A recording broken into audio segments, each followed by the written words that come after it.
Although the world is full of suffering, it is also full of the overcoming of it. These words from Helen Keller struck a chord with me during my grief journey.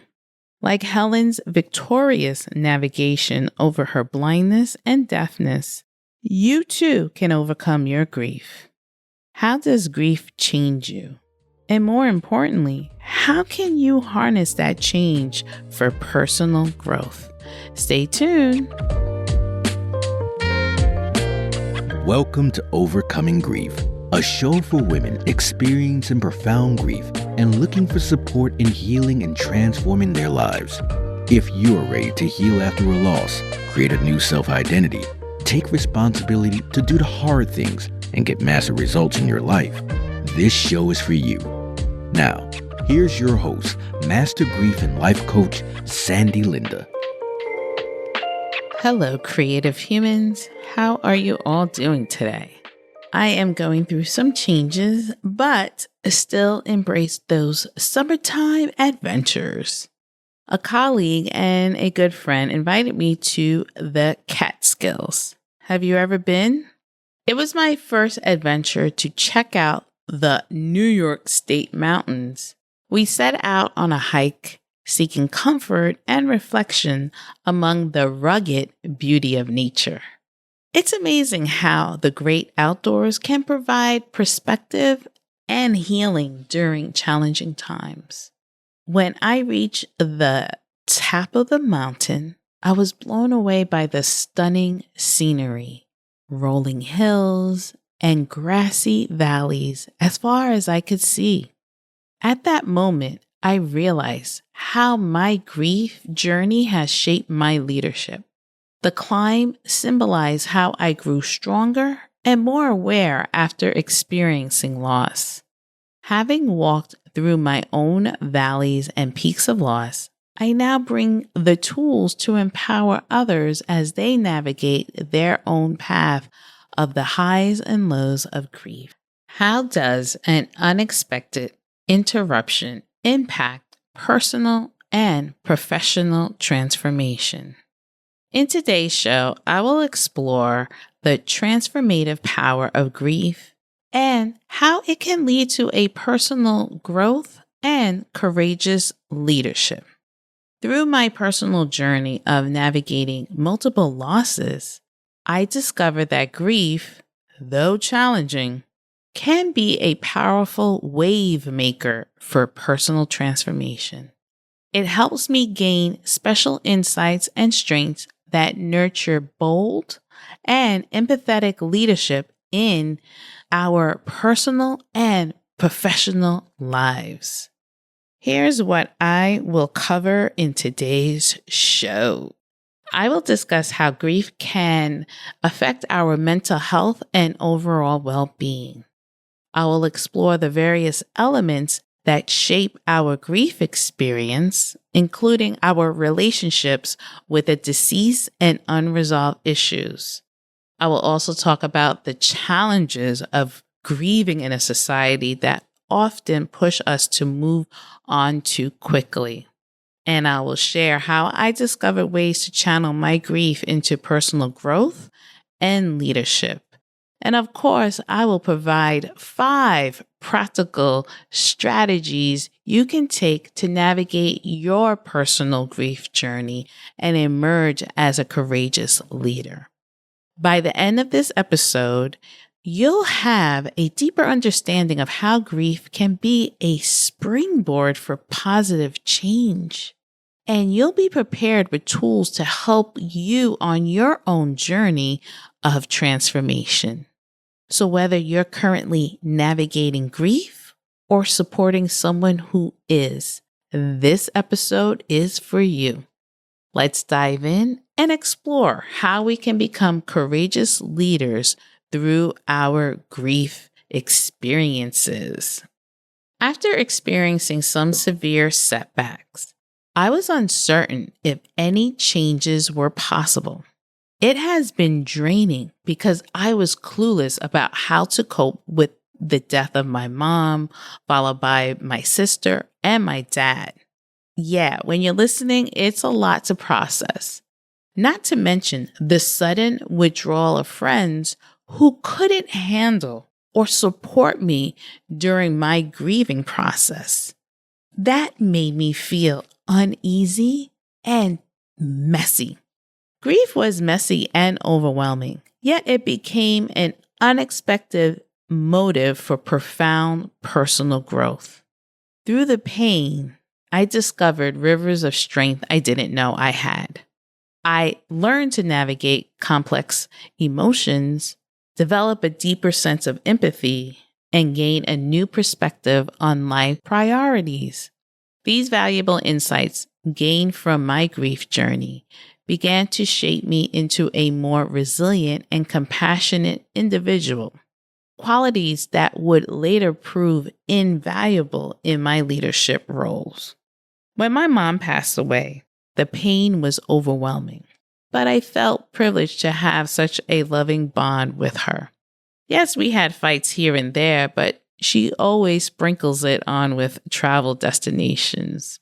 Although losing my mom was devastating, I also had other family relationships to grieve. I soon realized that grieving for my sister would present a different set of challenges. We did not carry a sisterly bond because she remained hateful towards me. And I have an episode, if you want to listen to, episode 26 about my estranged sibling grief. You could check that out. The absence of any emotional bond made it challenging for me to grieve for her. My attempts to meet people ended so fast because I was lost and confused. After my dad was the last person to leave this world, I felt empty and did not want to even try to start a new life without my family. Why go through the trouble? My life felt meaningless until I discovered a way to transform it. I realized that my journey through grief could be an opportunity for self-discovery and transformation. This realization set me on a path of transformation that touched every aspect of my life. Let me share with you the key insights I gained along the way. The first key point is, and I found this, about 10% of individuals who grieve the loss of a parent or sibling are likely to experience prolonged grief. My experience with multiple loss taught me that grief isn't just about percentages. It's a deeply personal journey that can profoundly impact our mental health and overall well-being. Grief was so complicated that I developed mental disorders that prevented me from making wise decisions. I was in such a dark place that it was uncomfortable to share my experience with anyone besides my therapist. Now, prolonged grief disorder often occurs along with other mental disorders such as anxiety, which I had, and depression. This difficulty can make the healing process even more challenging, but understanding these connections can be a crucial step in seeking appropriate support and treatment. The next key point is the duration and intensity of grief after losing a parent or a sibling can be influenced by various factors. The relational bond, the nature of your relationship with the deceased greatly impacts your grief journey. Consider these two questions. Did you have unconditional love with your parents? Was there unresolved conflict with a sibling? Unresolved issues? In cases where relationships were once joyful but later became strained, it becomes that unspoken grievances and unresolved conflicts can lead to a deep sense of regret. The absence of closure can intensify the grieving process. The changing impact? Your parent or sibling no longer has a direct impact on you, whether positive or negative. Grief becomes about facing this new reality. Understanding these factors that influence grief doesn't just help you process your own loss. It prepares you with valuable leadership skills. By recognizing the difficulties of relationships and unresolved issues, you develop a soft understanding of human dynamics. This insight allows you to lead with greater empathy and emotional intelligence, navigating complex interpersonal situations in the workplace more effectively. And the last key point is grief recovery. Many people have neglected their grief recovery because of society's pressure to move on and get back to work. We've been taught by society to suppress our feelings. Our task is to bury it in the grave and keep moving forward with joy. Ugh. People avoid unpacking their feelings because of the pain it caused. I have another story that happened to me last week, actually. Another colleague who knows my situation, and she went up and told me that she avoids me because she doesn't want to feel her emotions. It's too painful. She even says she fears me because it's dreadful for her to expose herself to me. And I didn't quite understand what she meant. However, when she cried out to me, expressing the uncomfortable pain she felt, I asked her, "Do you still feel fear in front of me?" As she sniffled, her voice, strong, firmly said no. I told her that when people can't cope with their emotions, they suppress them to regulate. So there's no need for her to fear me. She's fearing her own self. The situation is messy because some folks are lacking a clear path towards healing. Now, changing our perspective to see the big picture isn't easy or pain-free. Just as we might hesitate to leave a comfortable job despite a toxic boss, we often cling to our grief, fearing the unknown that lies beyond it. The prospect of moving forward can be as terrifying as starting a new business. But here's the truth. Grief, like an unfulfilling job, is not meant to be a permanent state. It's a transition, an ending, yes, but also a beginning. It's a necessary step before something new comes into existence. Going through grief is like starting a new chapter in life. It's challenging, uncertain, and at times terrifying. But it also holds the potential for growth, self-discovery, and unexpected joys. Just as an entrepreneur must take risks to achieve their dreams, you must be willing to face your grief head-on to heal and transform. So, how do we begin this transformation? How do we take those first steps into the unknown? Let me share with you some actionable advice that has helped me navigate my own journey of grief and change. And again, these are just some suggestions that I want to offer and share with you. So the first one is acknowledge your grief story. When you're ready and have received initial support through bereavement counseling, take time to acknowledge your unique grief story. Write it down or share it with your bereavement counselor or a trusted friend or a fellow grieving advocate. This act of acknowledgement can be profoundly healing and can help you understand your journey better. Acknowledging your grief story is not just a personal healing process, it's a powerful leadership tool. By embracing this part of your journey, you cultivate authenticity, deepen your emotional intelligence, and model resilience for your team. Here's an action step I want you to try. Set aside 30 minutes this week to start writing your grief story. Remember, this is for you. There's no right or wrong way to do it. Number 2, challenge your self-talk. Pay close attention to your inner dialogue and question its validity. When negative thoughts arise, like, nobody cares about my grief, pause and challenge them. Ask yourself, is this true? What evidence supports or contradicts this thought? Here's another action step I would love for you to do. Keep a thought journal for a week. Each time you have a negative thought about your grief, write it down and then write a more balanced, realistic alternative. Number 3, name and navigate your feelings. Identify and give proper attention to the various emotions of grief.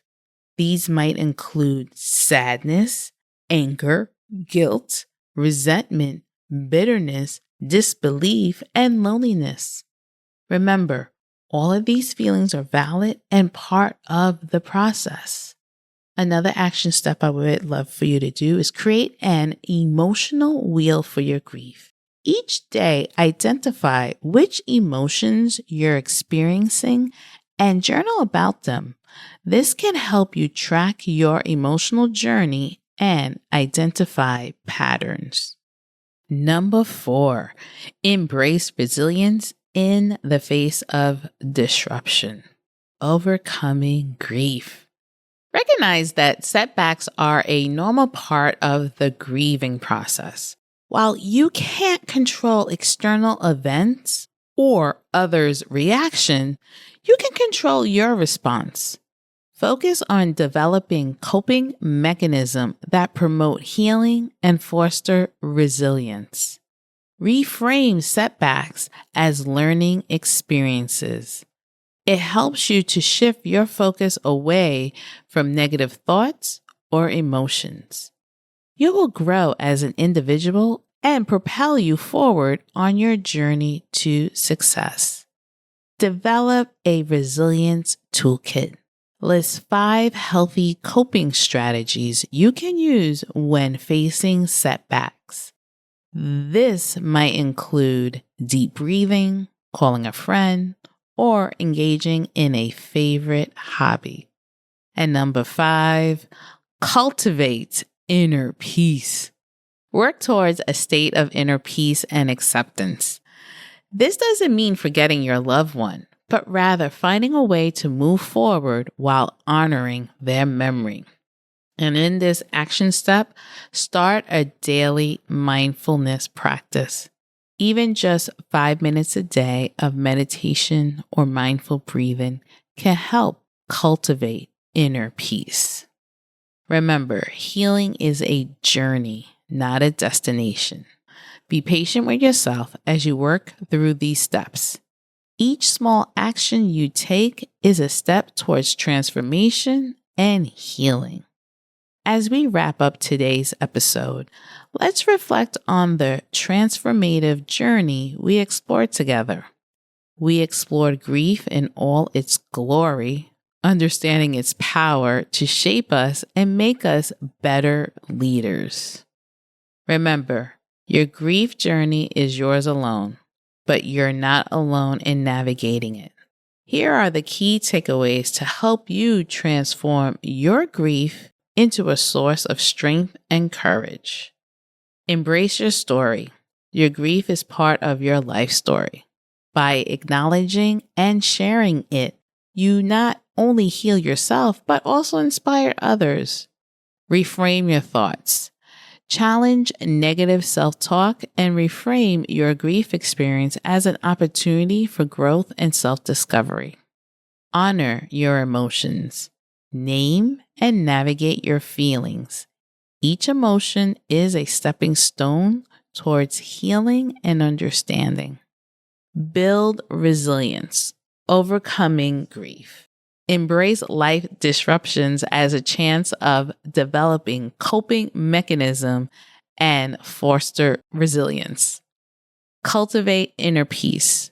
Work towards acceptance and inner peace, not by forgetting, but by finding new ways to honor your loved ones and move forward.